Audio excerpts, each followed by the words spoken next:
Out.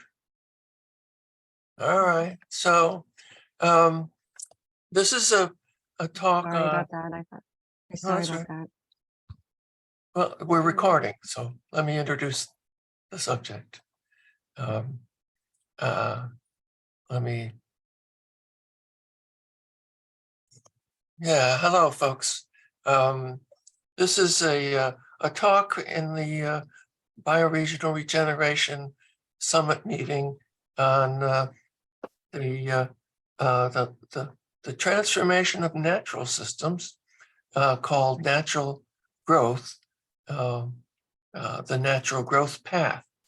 And I'll start sharing some slides and talk more about introducing it.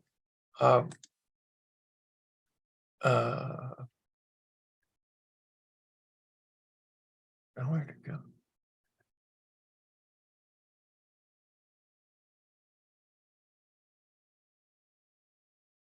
There it is. It's funny. It's so hard to see which little icon is the slides. Anyway, well, with that, this is a contribution that has to do more with the global system and understanding it and why it's throwing fits at the moment, and how nature so elegantly changes from rapid growth to perfecting new lives, like it did with our bodies. Going from 1 to 1 trillion cells in the womb, and then at birth, suddenly discovering, to any new life's shock, that it actually has to do things in life, that you come out into a complex world. So that's essentially what's happening to our global society.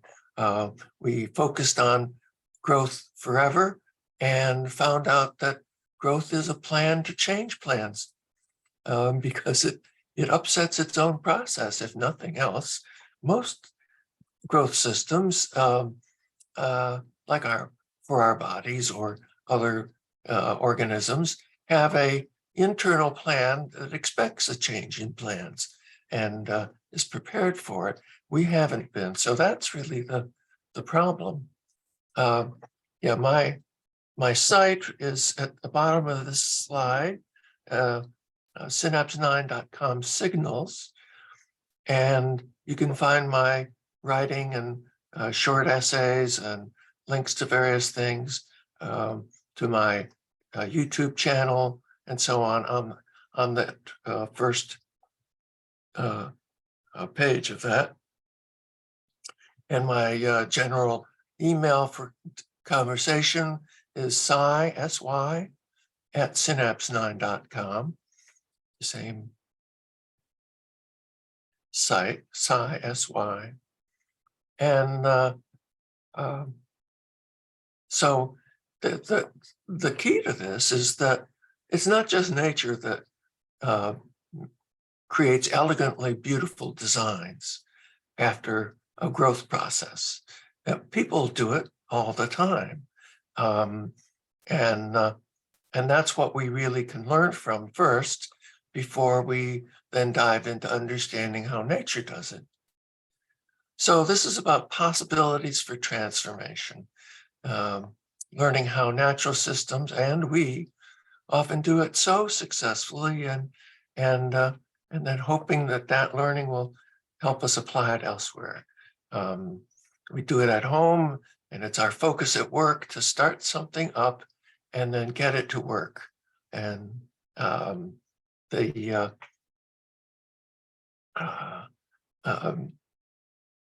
so how do we see the process more clearly?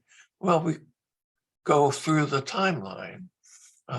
When we start something up, we have an idea that's energizing and but uncertain, and we play around with it and see what else can connect, and then we see it's something we want to build upon. That's sort of a germination point. And then as we build upon it, That's what growth is. Growth is a building process on a starting pattern. We get it up to a point where we make a decision whether it's viable or not as an idea and new design to continue to perfect, or something to drop. And we do that often with ideas at home and work.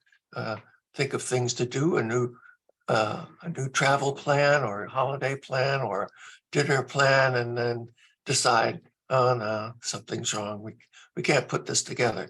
But when we do decide, then we switch gears. We go from expanding on the original idea to coordinating it with the world around us. So that's sort of a reversal of attention from what you started from, working with what you started from, to what you're going to make work in the world.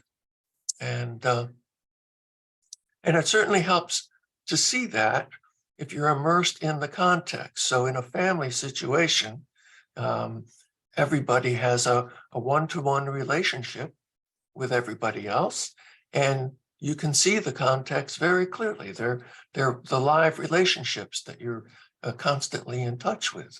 At work, you can see the live relationships you're actively in touch with in the office, but you can't see the live relationships your business's work is in touch with in the world, because they're so far, far away.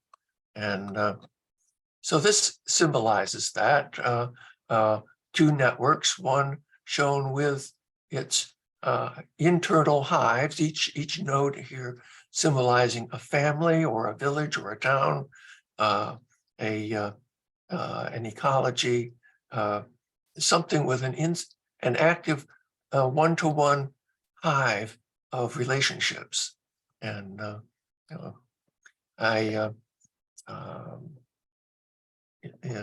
let me. I was about to sneeze. I was going to turn off my audio and can't. Anyway, so this is the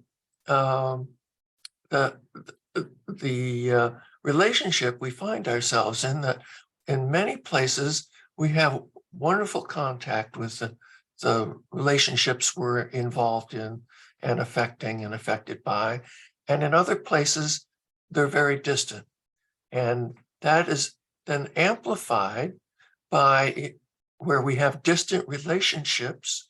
Our customary habit has been to apply general rules, like how much profit you're going to make from that, and ignoring what's going to happen in those contexts of living systems. So when you're working with distant relationships, it tends to be working sort of remote control over other things. And of course, economics is defined as a science of ignoring that and just following the rules for money. And so we have these siloed communities, the professional community of economists, business, finance, government, and that all are enamored with the quite powerful remote control rules that ignore what they're controlling, so long as they maximize profit. So we have this is something that's been with humanity for thousands of years. You can trace its history in terms of cultures that grew and grew and grew until they collapsed. For example, there were numerous ones in the Fertile Crescent. There was the first major Greek culture, the Minoan culture, that was followed by a 300-year dark age, and then of course the Roman culture that was followed by a 300-year dark age, and we're certainly pushing nature to that point ourselves. And so that's the hazard that so far I have been really finding it difficult to get anybody concerned with. It's as if there's nothing that we can do about it. There are definitely things we can do about it. We can learn how growth systems turn to the opposite intention and purpose, from multiplying a system to coordinating and harmonizing and maturing a system, like nature does with creating plants and trees and as well as storms and societies and cultures and ecologies and of course all our social and political movements, and those are all developing by natural growth means, and most of them stabilize. Now, some are not, like the U.S. Problem with radical conspiracy theory spread that has half the country in deep anxiety about something like the end of life if they don't lie enough about stealing elections. So it's all about the same thing. You nurture something to grow, and then how do you sense when is the right time to care for it? And we have a lot of experience with children. We understand, their growth periods and how the care moves from one thing to another during the process. And we also notice upon birth that they need care and at the limit of their exponential growth. So we're at the limit of our exponential growth, and we need our system needs care, and the people in it are people, and they need care. So where all this came from, and by the way, please, if you have questions, bring them up at any time. We have enough time to be leisurely, and I talk a lot, so I don't mind being interrupted. But so to where this came from, my natural systems science was from studying what physics avoided. I was I went to school in physics, and my dad was a physicist. I learned a whole lot from him. He taught me to be observant about patterns, and when I went to study physics, I noticed that there were patterns that physics didn't study, like the little bursts of energy in organization at the beginning and end of every event. There's always this little takeoff and landing part of any change of state. Like when you make a meal, you take off with an idea, and you get out the ingredients, and then you start putting them together in bigger steps, and then you make some adjustments. So there's that growth from the original idea, and then you start making adjustments for the end purpose, and then at the very end you add the finishing touches, the little bursts of things that crown it and make it all real, that tie it together and make it whole. So the beginning event and the ending event of a growth process are both very, very important. So my background is, I was in a science family, multi-generation, and I grew up in a small town where everything worked, and then found a big world where increasingly everything wasn't, and got together with close friends who were on the case. This is a group apartment that myself and a friend set up in Brooklyn after we graduated from college, and us and our friends sort of stumbled on our first career opportunities, and we decided to get together and hang out and have fun instead. And we also found work in New York. But we talked about everything, and that helped me see that my ideas about what was missing in physics were valid, and I should find some place where I could study them. And I found it in architecture, where the connecting parts of beginnings and endings are always important. And physics only wants the fixed rules. It thinks it can make fixed rules about changing things, but it stumbles all the time. So anyway, so my first big discovery was growth was an organization process. It was not numbers, it was not equations, it was not cause and effect. But what we do with growth is find and connect. So that was a big aha, that the natural world works by a different system than science describes. And science is a digital model, and nature's not. Nature's a organizational model of complex connecting things. And you see that in how groups of friends connect. They harmonize in a tight way. They're not just bumping in or behaving randomly. Anyway, so one of the things that is different also about the physics and natural systems view is that natural systems are guided by signals from their environments, from their contexts.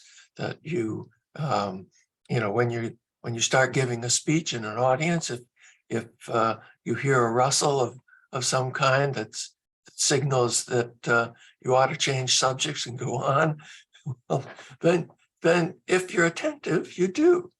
So that's the kind of feedback that of meaningful signals that nature is full of, and that growth is guided by. And then, as far as finding interesting things in the world to study, it's often ironies, like the irony of well, this summit meeting is connected with LinkedIn, a lot of people, and that's where I found out about it. And at LinkedIn, there are two big communities. Well, one is actually bigger, but the other is this community, the community of regenerative thinkers who are trying to provide the services to their environments that would allow them to take their own direction rather than be forced by the world economic system to produce more and more for less and less, as it naturally does. So what I was trying to say was that there are these two groups of people at LinkedIn. There's the business side and the environmental sustainability regenerative side, and they're so close, and they're all such educated people, highly educated people on both sides, but doing very different kinds of work, and it would be a golden opportunity for them to talk. But so far, I haven't really found much support for that. One person thought the idea was great, but the people that I'm most closely working with haven't. They don't think talking to the enemy is a good idea. I think the enemy are nice people who don't know what have gotten into, in the sense that it's threatening the world with an economic collapse that could last a long time. So the financial, business, government communities that are pushing growth, which includes the UN, unfortunately, even though it says it's doing everything else, it's not. And climate change, which is also the climate change response is for accelerating growth, to pay for changing the technology, but the CO2 is still accelerating, like the economy, and it's so that trying to preserve the old system when you really need to change plans. That's where we are. So ironies abound, and there are good places to look for things. So in context, when we're in context, we read the signs for steering what we're doing, and out of context, we don't. We instead make concepts and rules to suit ourselves, to guide our decisions rather than read the environment. And so it seems as if our rudder keeps getting stuck on the rules we liked of the past. And in the past, societies very much liked the rule of growth and loved it, but now it's destroying the planet. And, so it's not something to love, and people don't know that they made a choice or how it's maintained. So, still all steering starts much the same way. Steering a car or our bodies or lives takes free energy and opportunity and information, reading the signs from your community or environment.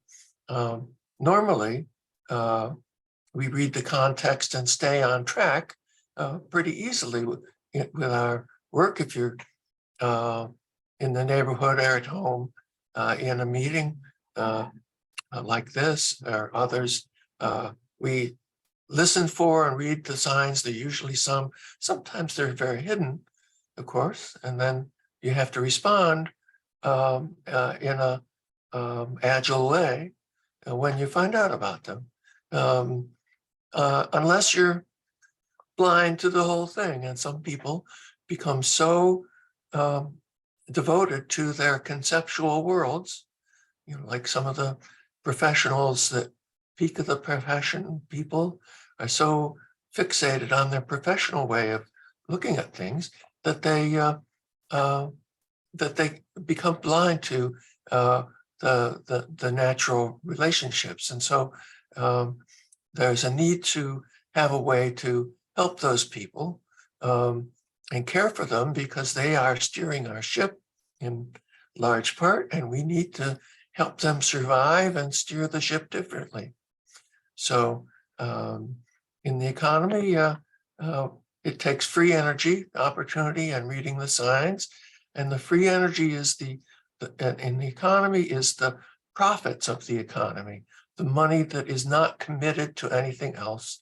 And what the profits are invested in is what steers the economy. And at the moment, the profits are invested in multiplying profits.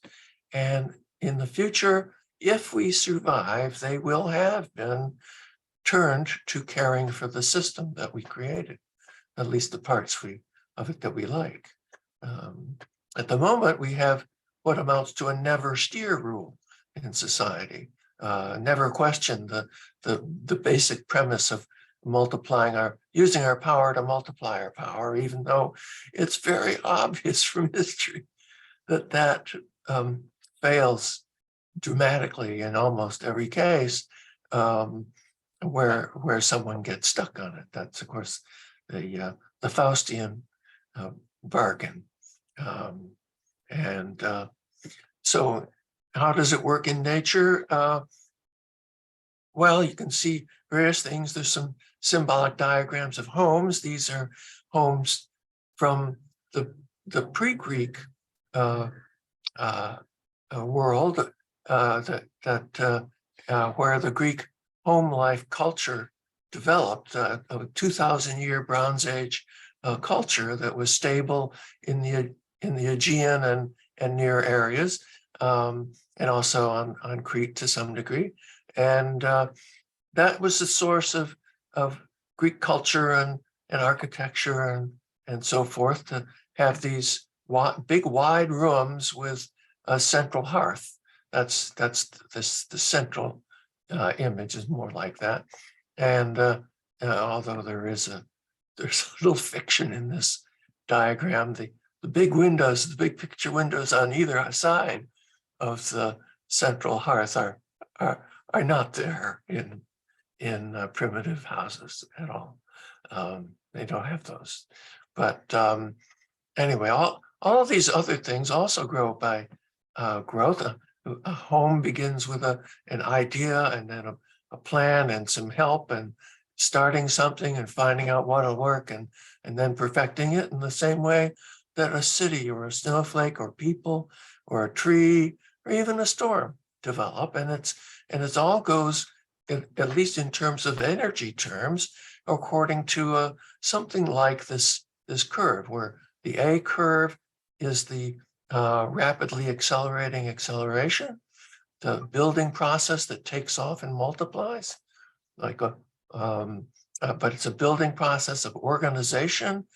In most cases that we study, it could also represent the building process of a fire, where a fire spreads exponentially for a while and then reaches a climax of some sort and holds steady for a period of time. And then, of course, every system that develops has a downside too.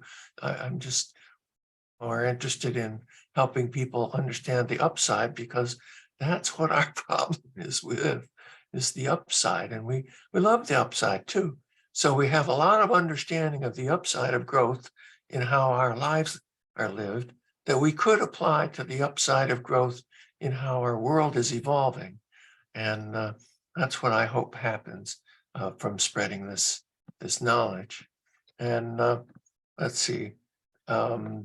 So how do we do it? What signs do we read to change plans? And this is a point where I really would like to ask those of you who've been listening. I hope you've gotten some of the sense of what this is about, and come up with some answers of what kind of signs do you read when that tell you to change plans? Do you have any examples that you think of right off, either in personal or business or political life, where you've been doing one thing for a while and you see you should do something else? Anybody have any suggestions? Johnny, Joe, Mary Lou, Martha, Lynn Marie?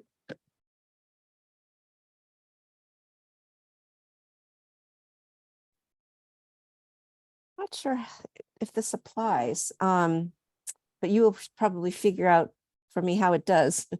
Okay. Big plans that I've made lately, actually, I didn't really learn from the first mistake, was in thinking after more than 20 years of learning about sustainability. I mean, it started out as that back in the 90s. It was called sustainability. That deciding that it was a good idea at this point in my life to go back to school and get some validation through a master's. So I tried it. I tried it doing a master's of art in design research. And I realized I don't want to be an academic researcher. I love to research. I love to learn, and that part keeps going, but I don't want to have to put it into a research question and all that. So then I thought, well, maybe I should try this other new, brand new Master's of Science in Circular Innovation and Sustainability. And 2 weeks into it, I realized, no, it's the same mistake, because it's academia. And even though it's supposed to be a cross disciplinary with different, it's in the University of Applied Sciences. It has the engineering people, the business people, all the different institutes, but that are teaching us, but they're each teaching us separately. So it's completely missing this idea of it's pretty much that first on the left, what you had from afar, the distance with all the separate nodes. Without, and so I don't know. I mean, the change of plans I've made is just kind of going back to what I've been doing for so long, and realizing that communicating, meeting with people like you, as I, just learning from people who are out there, processing synthesizing, applying Yeah. my own intuition, my own knowledge. It's bringing me closer and closer to seeing things. So I don't know. Right, so there's an interesting pattern of reading signs there. You first had the urge to do something else. You'd come to a point where you were unsatisfied with what you were doing, and what John Maynard Keynes called animal spirits arose and took you to try something else, and your information turned out not to be consistent with your intuition. And I think in a way, Jesse, what I was doing was I was between these two worlds, because I think I have always lived in a very, very much aware of the people around me, the things around me, and how the things I do affect. So all those little nerve endings or things that you had come in the second image. But it was the sense that I need to somehow quantify and validate what I already know that I know.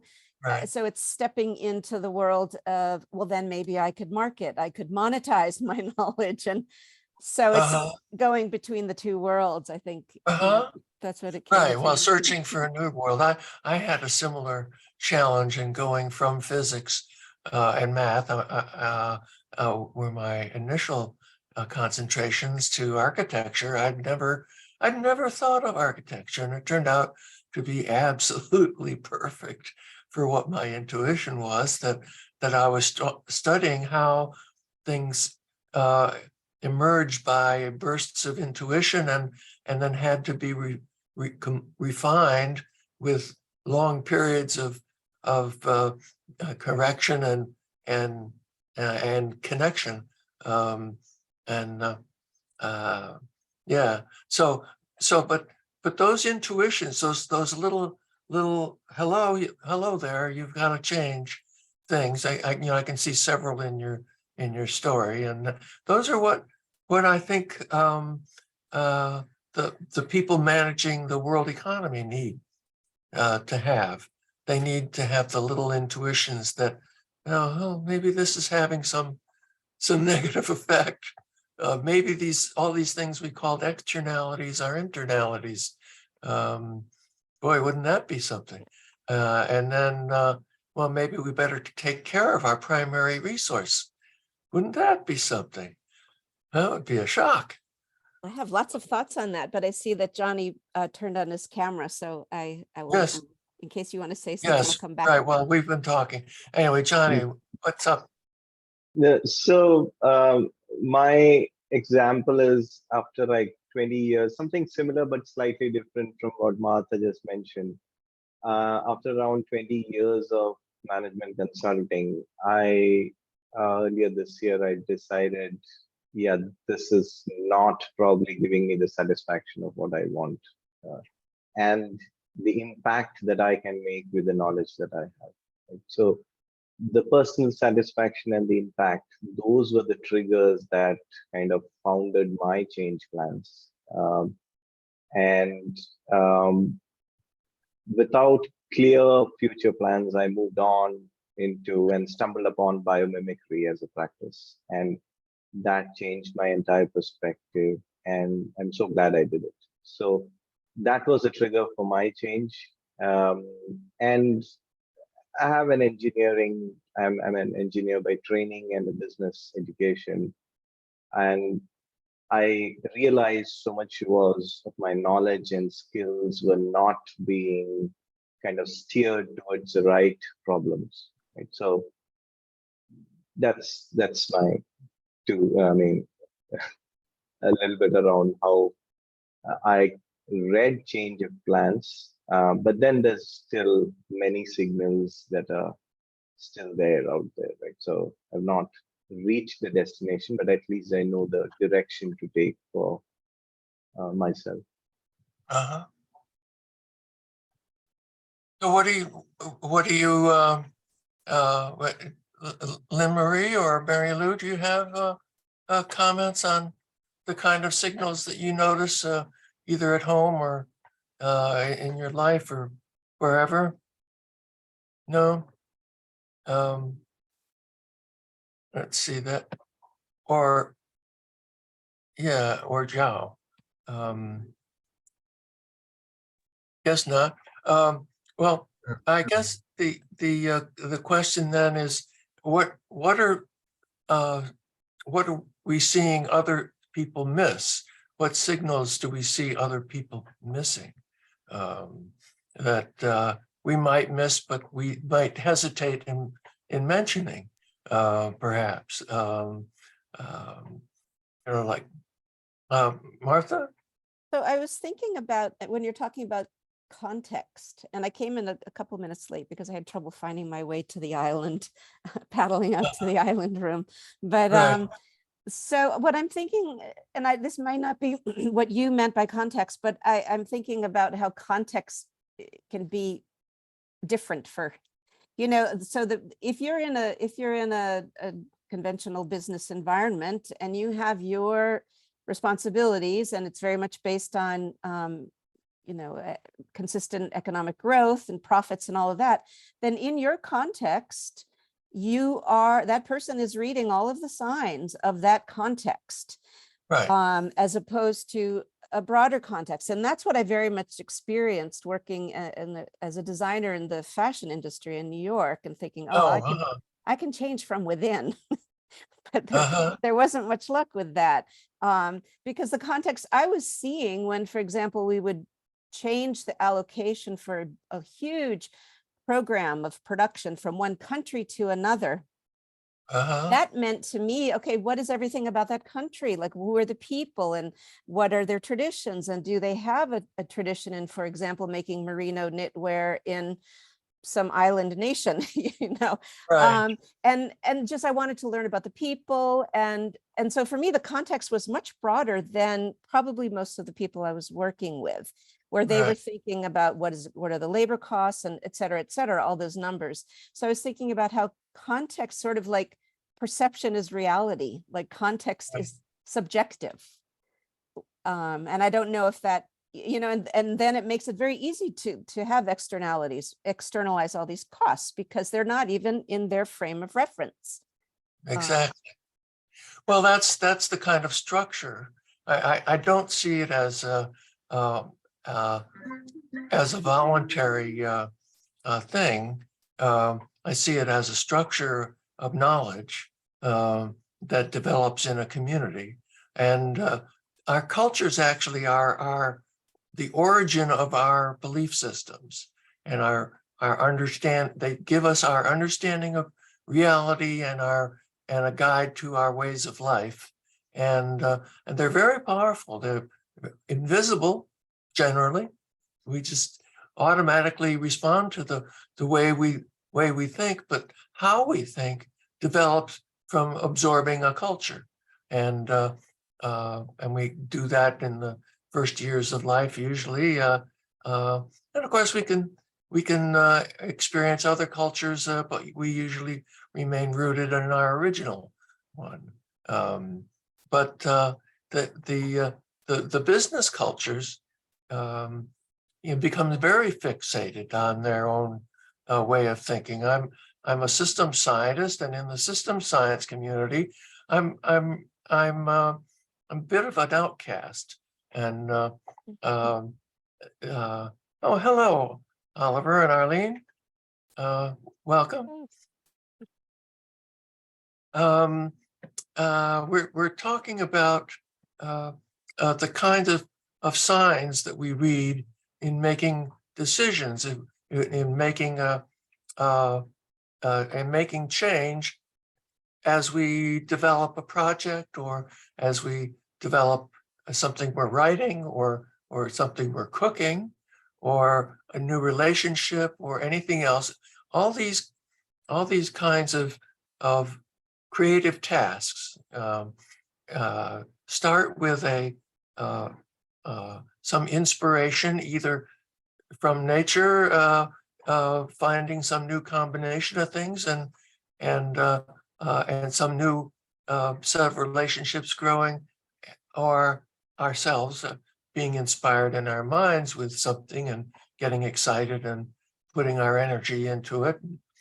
But then then you have to make the decisions along the way of, well, once you get something started, then when do you decide whether it's viable or not, and then put your time into refining it until it will work in the world. Getting things started and getting things to work in the world are two different stages of life. For people, we do that. We get things started in the womb, and we get things to work in the world as we grow up, and then become free. But oh, I see. Oh no, I may have messed up the recording with my Windows. Oh well, nothing's perfect. Anyway, so does that, Arlene and Oliver, does that give you an idea of what we're talking about? Yeah, thank you.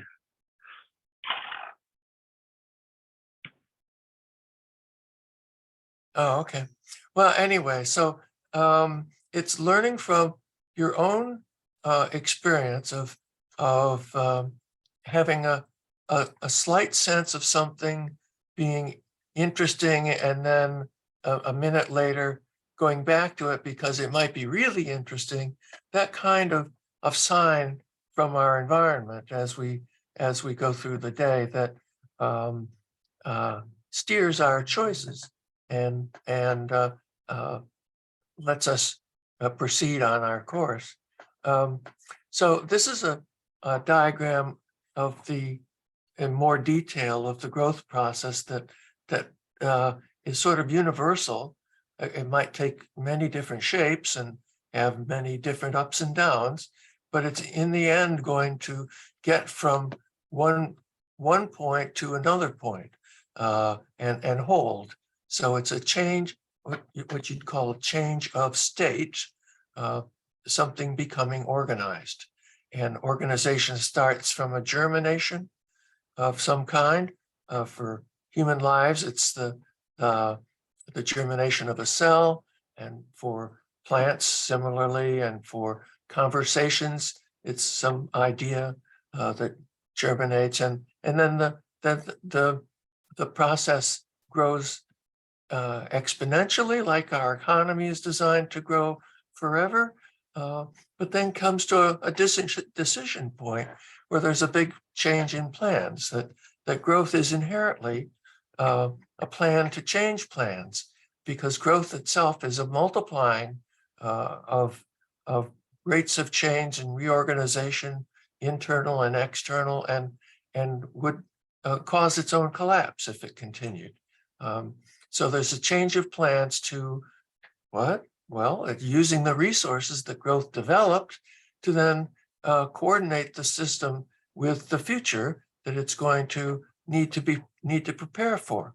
So it's formation, preparation, and then the future is engagement, the new life of the system or the person or the community. Once it's found a comfortable spot in the world, then has a life. I call it living it up. This make it sound more interesting, but life is rather interesting after all. There's all sorts of things that are going on, and most of us, have an experience that is very satisfying in the end. Lots goes on that's painful too, of course. But we have an amazing ability to recover from pain. Now, if our society collapses, though, it will erase our pain more than let us recover from it. Most people today are thinking that well, either we'll just have some new technology, we'll keep growing, or that we're already starting a collapse, and we'll recover from it in 50 years, like we recovered from the Great Depression before, only this time it'll be a little more severe. And then, as I mentioned before, there are those cultures that became addicted to growth and were followed by 200 or 300-year periods of a dark age where the entire culture of the growth system dissolved and disappeared and was erased and lost all its connections, as when the center does not hold is the metaphor some people use. That happened to the predecessors of this culture. And that was a bell. I will not attend. Anyway, so that's the question: is can we learn about this well enough to steer the system and that we're in? And generally, I think nature is putting so much pressure on us, emotionally, culturally, intellectually, physically, that something's going to pop, and it could pop the right way. And especially if there's some knowledge of what the right way is. And that would be for the growth system to turn its resources towards caring for the system it grew. I'm not getting much response to that. I'm hoping that as the pressure grows, I'll get Oh, more. you mean you're not getting response with others that you have the conversation with? Yes. Okay. You're not looking for a response from us. Oh, no, not especially. I'm looking for any questions or comments you may have. This is it. I do Yes. have a question. Because if I think of a forest, for example, and that sort of that nobody planted, there was no human that physically planted it, and sometimes if it's not really maintained, or if it's minimally maintained, certain plants may emerge. There may be seeds that are dropped, or there may be, because of climatic change or soil conditions, there may be some that thrive or some invasive that take over. But it's not, I see it as a healthy system like that is always adjusting to new things that are coming in, and maybe some things that are dying. So if I think of a community in that respect, and starting with, really trying to have a very vibrant local community that has everything for, local economy, local resources. It seems to me that I'm curious to know how you would plot that out when thinking of, there isn't really any start, and there may be within that certain, the formation, the taking off, the A, B, and C, but then there are other things that would come in that might be at a different stage. And so how would you describe that? That would be the living it up. Okay. In a climax forest, there's always going to be evolution of birds and animals and plants and cycles, sometimes of fire and erosion and things changing. But nature adapts beautifully, and that's of course one of the things we most admire is how respectful different species are of each other, and that's because they optimize their self-interest. They don't optimize their growth and conquest of the world. Yeah, they have a common goal of life. And if I think of a community where you have people, you have migrants who come in, you have people who are politically diametrically opposed, yet they all really, if they look at themselves as a community, they rely on the same public resource, the water system, all of the municipality.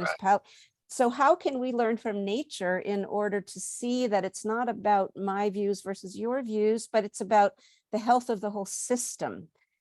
And if people come in from someplace else, they become part of the system, and they're not an invasive species that needs to be eradicated. They have to somehow be integrated into the system so the system can continue to thrive. So I'm Well, eager to hear your thoughts on that. Well, I mean, the crisis that we're facing ourselves, the multiplying crises all over the planet, of all kinds, that are growing with our obstinance to keep on growing, are powerful force to take power over everything, and manipulate it, and demand that people reorganize their lives faster and faster to serve the profits of the profitable, is of, you can say it's unethical, and you can say it's dangerous and disastrous and a big disservice, but it's physically destructive too.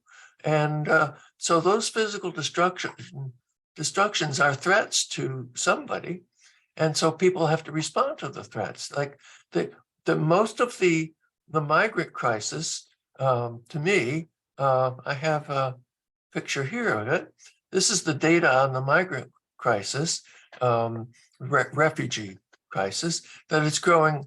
You can see it's varying, but getting bigger and bigger. And that is importantly because the economy has drained all the resources and markets from the world around it, the central economy, and these people are starving. Their homes have become swamped by criminal activity, and that everything breaks down when they can't produce a healthy life.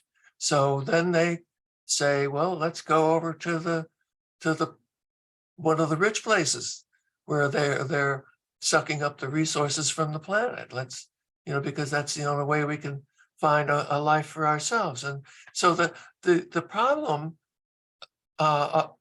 that we're facing are mostly of our own creation, and including and this, I don't know, you probably have heard of the tragedy of the commons as an idea that when one of the examples, the author of that, Hardin, I believe his name was, gave was that of